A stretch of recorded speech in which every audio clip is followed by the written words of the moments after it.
No último vídeo eu coloquei a minha opinião sobre a possibilidade de uma terceira guerra mundial. E eu recordo que alguém comentou que eu estaria fazendo teoria da conspiração, mas não foi o caso. Por várias vezes eu já falei aqui que eu não tenho nada contra a teoria da conspiração e os bons teóricos da conspiração. Porém, procurar analisar os aspectos históricos e sociais do que está acontecendo não se encaixa, a meu ver, numa teoria da conspiração. A sociologia e a história são ciências humanas. Ciências que também levantam hipóteses. Mas por que eu estou falando isso? Porque a ameaça de uma terceira guerra mundial é uma probabilidade. E digo mais, uma probabilidade cada vez mais forte. Blocos no poder a nível internacional estão se movimentando. Se a gente for analisar um pouquinho a história, vamos ver que a maioria dos impérios caíram. E nesse sentido parece que o Império Americano está sendo ameaçado. Ameaçado ou imprensado. Mas ameaçado por quem ou por quê?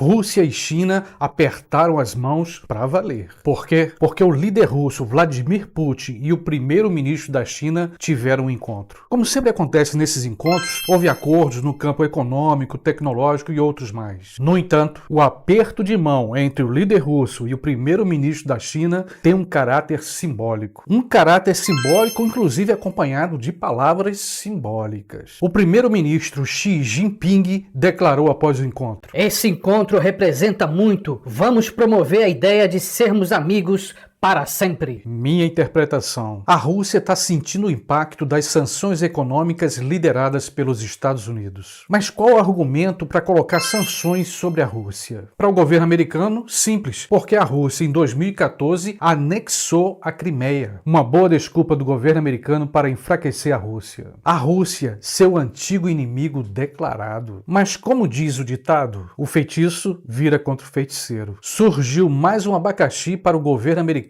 descascar. O Reino Unido abandonou a União Europeia, o principal aliado dos americanos que possui armas nucleares. Em poucas e simples palavras, a União Europeia surgiu um pouco depois da Segunda Guerra Mundial. Um bloco de países que venceram, mas que saíram arruinados contra os nazistas. A União Europeia, grosso modo, é um conjunto de instituições e leis econômicas em comum. Mas, no meu ponto de vista, o sustentáculo principal da União Europeia é a defesa, é a sua autoproteção. Em outras palavras, a União Europeia precisa se proteger em termos de segurança. Uma coisa é certa, depois da Segunda Guerra Mundial, o mundo não foi o mesmo. Só para quem não sabe, resultado da Segunda Guerra Mundial de forma bastante resumida: 50 milhões de mortos, uma Europa dizimada, devastada, e o início de uma guerra fria entre duas superpotências, a União Soviética e os Estados Unidos. E tem um detalhe importante nessa história. As ideologias comunista e capitalista eram os verdadeiros combustíveis para esse conflito. Um conflito de palavras e chantagens, de uma constante ameaça de uma guerra nuclear. Duas superpotências com capacidade de destruir o mundo várias vezes. Os fatos, os acontecimentos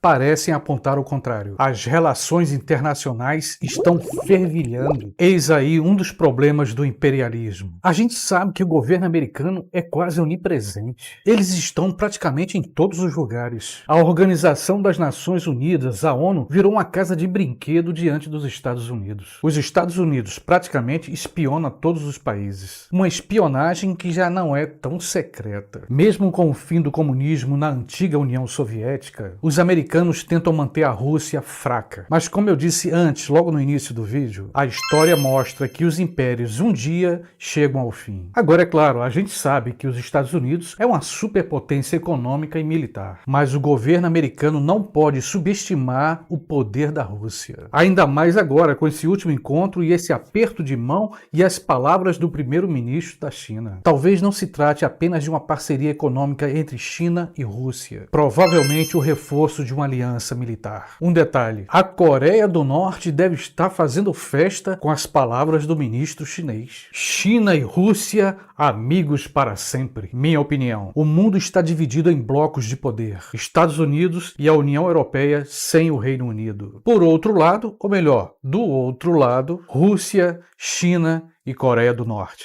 E nesse jogo ainda tem a Índia que está meio em cima do muro. Todos esses países armados até os dentes com bombas nucleares. Como eu disse no outro vídeo, nesse campo, o campo das relações internacionais, não existe bons nem maus. O que existe é o interesse. Na Guerra do Vietnã, o governo americano jogou seus jovens numa guerra infernal. E vale lembrar que o pequeno país do Vietnã ganhou a superpotência nessa guerra. Guerras e mais guerras. Novas táticas. Novos e antigos inimigos. Bomba atômica e bomba H. O mundo em que vivemos está à beira do colapso. E talvez as leis da natureza vão cobrar o seu preço. No meu ponto de vista, parece que acabou. Não há mais qualquer tipo de evolução humana. Aliás, a humana vida já não vale mais. Será que os interesses egoístas e o desejo de poder será o nosso fim? Como eu já disse várias vezes, para os poderosos, nós, eu, você, somos apenas números. Somos pura e simplesmente estatística de guerra. Que a natureza faça a sua parte. E que a esperança não nos abandone. E como eu sempre digo, é em nome dela, da esperança, que eu renovo aqui o meu convite.